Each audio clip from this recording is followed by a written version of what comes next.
Welcome to part 4 of the big MRR layout move. In the last episode, I did a little reshaping on the mountain module. I used a drywall saw to cut through the foam to give my mountain a nice appealing shape. And then I started using sculpt-a-mold to hold the pieces together and start defining the terrain. In this episode, I'm going to resume where I left off last week. So stay tuned. There's more to come on Model Railroading with Bill Masters.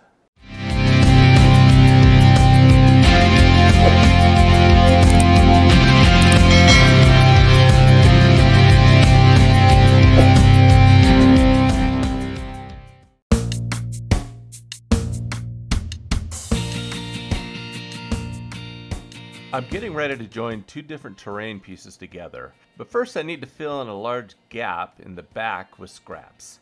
I can then spread out my sculpt-a-mold over the top of it without wasting too much more of the expensive materials. Later on I'll need to fine-tune the grade of this incline, but I feel like it's better to get everything set into place and let it dry and become hardened before I hit it with a rasp. Now I'm applying the sculpt-a-mold to all the places where the scrap materials are exposed. Notice when applying it to the side of the mountain that I leave it a little bit clumpy. This simulates lava rock, which is pretty common in the area where I live. I also take the time to blend the sculpt-a-mold into the existing mountainside, so that the new surface doesn't look too much like a later addition. When laying down large amounts of sculpt-a-mold, I find it easier to work with my hands rather than to use the painting knife. I'll use that for smoothing things out in places where I need sharp corners. But that doesn't apply here, so I really don't use the knife for anything other than mixing it up.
Before I move any further, the biggest thing on my agenda right now, I believe, has to be establishing a steady grade for this train. So the tracks are obviously going to be extended here.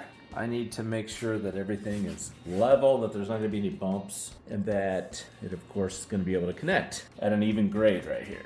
I'm going to work on that for a couple of hours. I think what I'll probably do is I'll get a board out, that same board that I used and in the other part to show you that it was level. I am not going to worry about the grade on this end where it meets the tunnel way over there because I have not even come close to being able to establish that area yet. I'll deal with that when I get to it. Probably if the worst comes to worst, I can lower or raise the grade on that corner piece. Let me go get that board, and it's a nice long board. It will stretch along the two modules where I need them to stretch, and we'll start working.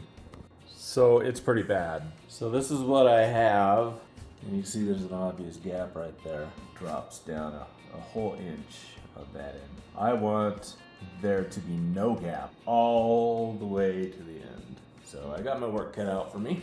The plaster was just set last night. It's still a little wet, so it should still be pretty easy to work with. I'm not quite sure which tool I'm going to use at this point. Probably use a rasp. I think it might be set enough. I'll just have to keep soaking that rasp in water and get all the plaster off of it. One part that's going to be a bit of a challenge is going to be on these vents. Those are encased into the sculpt-a-mold. There's no moving those up or down. So my only option is going to be to shave off the top of the vents. For now, I just pulled the bridges off of there.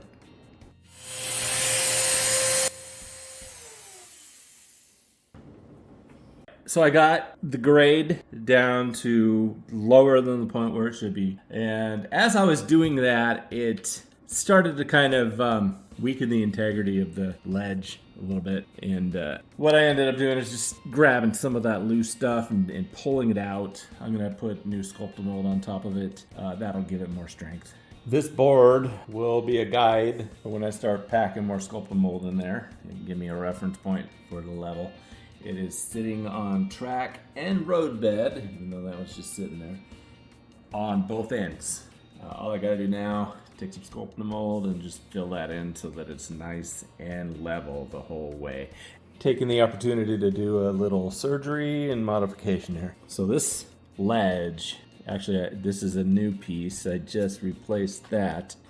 This ledge used to go all the way in here and I had it covered with sculpt-a-mold. It just didn't look right.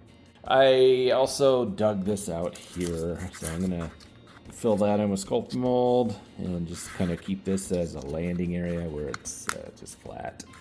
The surface for the road bed is level and meets nicely so that hopefully there won't be any jumps in it.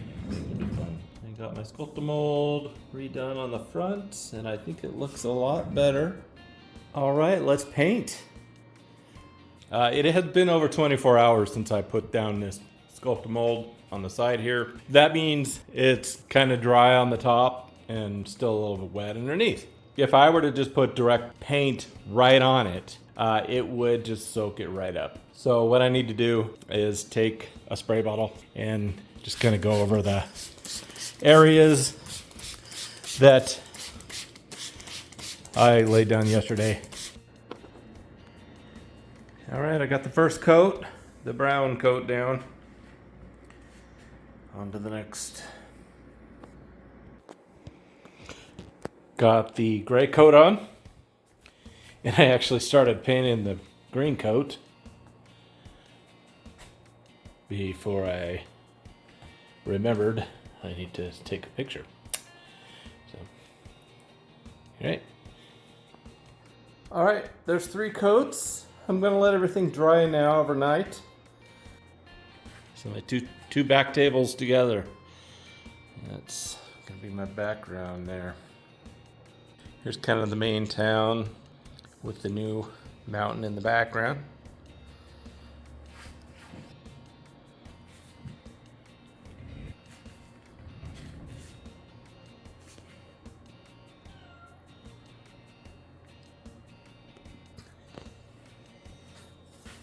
Off in the distance over there, there'll be the lighthouse. And then of course the bridge is already there. I think what I want to do, I want to put some industry up here. I want to put something that's going to have a lot of lights on it. I'll build something, but it will be a big factory of some kind. So I think I'm going to wrap up this installment of the big MRR layout move.